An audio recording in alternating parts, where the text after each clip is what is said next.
Did God create the universe in 6 literal days, or over 13.8 billion years? For generations, people have argued that you must choose the Bible or science, faith or evidence, Genesis or evolution. But what if that conflict was never the point? What if Genesis was never written to answer modern scientific questions in the first place? What if we've been reading an ancient text through modern eyes, because the first people who heard Genesis weren't scientists, they weren't physicists, they weren't asking questions about DNA, galaxies, or quantum mechanics.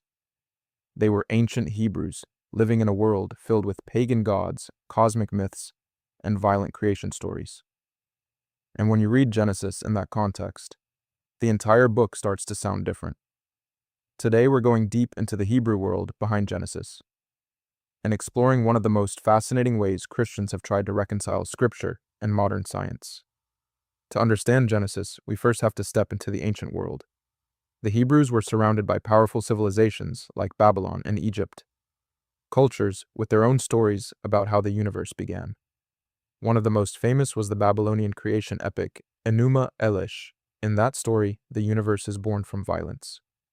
The gods go to war. A chaos goddess is defeated. Her body is split apart to form the heavens and the earth. Creation comes through conflict, but then Genesis opens with something radically different. No battle, no rival gods, no divine warfare. Just this. And God said, the God of Genesis doesn't struggle against chaos. He speaks, and order emerges. To the ancient world, that was revolutionary. Genesis was making a theological claim. There is one God.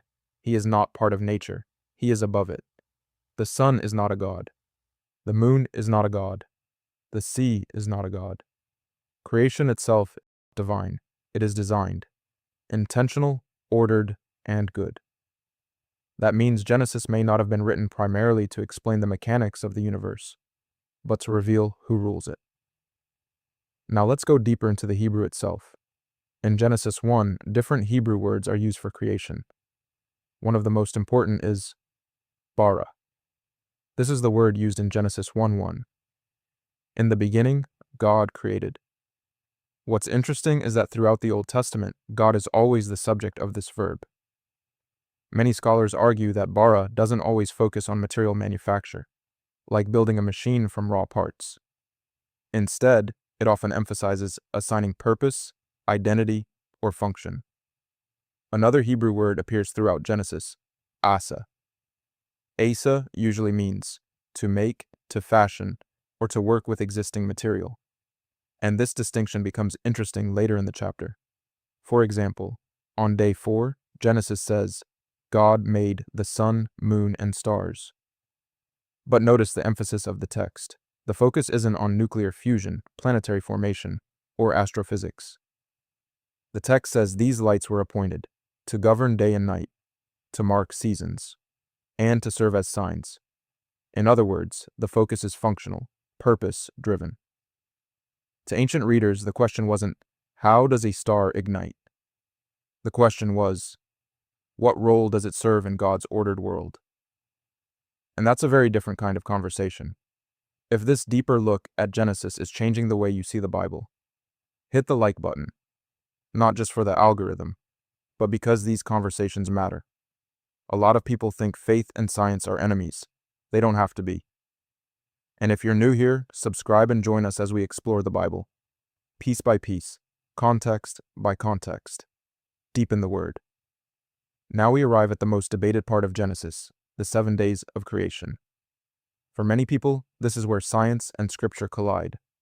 But some biblical scholars propose a fascinating perspective. In the ancient Near East, temples were often inaugurated through a 7-day ceremony. And on the final day, the deity would rest in the temple. Not because the god was tired, but because the temple was now functioning as sacred space. That changes the meaning of Genesis dramatically. When Genesis says God rested on the 7th day, the Hebrew idea may not be about physical exhaustion. It may describe God taking his place as ruler over creation. In this interpretation, the universe itself becomes God's cosmic temple. Creation is not just material, it is sacred space, filled with meaning and purpose. and humanity is placed within it as representatives of the Creator. Now, this doesn't prove modern science inside Genesis, but some Christians see fascinating thematic parallels between the biblical sequence and the broad unfolding of cosmic history. For example, day 1, light emerges from darkness. Day 2, the skies and waters are ordered. Day 3, land appears and vegetation begins. Day 4, the heavenly bodies are assigned their role as markers of time.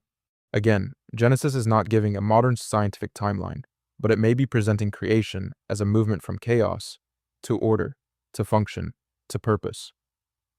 Science may describe the material processes of cosmic history. Genesis addresses meaning, identity, order, and ultimately, who creation belongs to. Then Genesis reaches its climax, humanity, and this is where the story becomes deeply personal. Science can tell us extraordinary things about the human body. It can map DNA, study evolution, trace biological history. But Genesis asks a different question. What does it mean to be human? Genesis 1:26 says humanity was made in the image of God.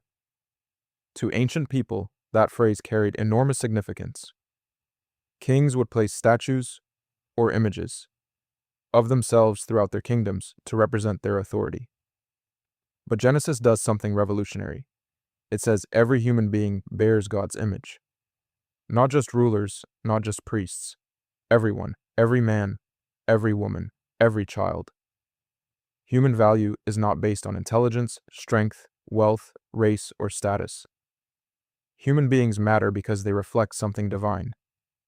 That idea changed history, and it still challenges the world today. So, is there really a conflict between Genesis and science? Maybe not. Maybe they're answering different kinds of questions. Science asks, how does the universe work? Genesis asks, why does it exist? Who does it belong to? And what does it mean to be human? Those are not necessarily competing questions.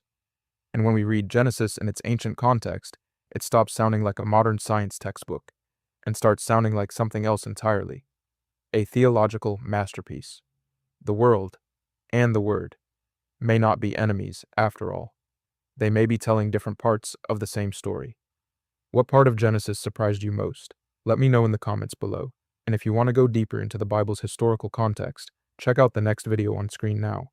I'll see you in the next deep dive.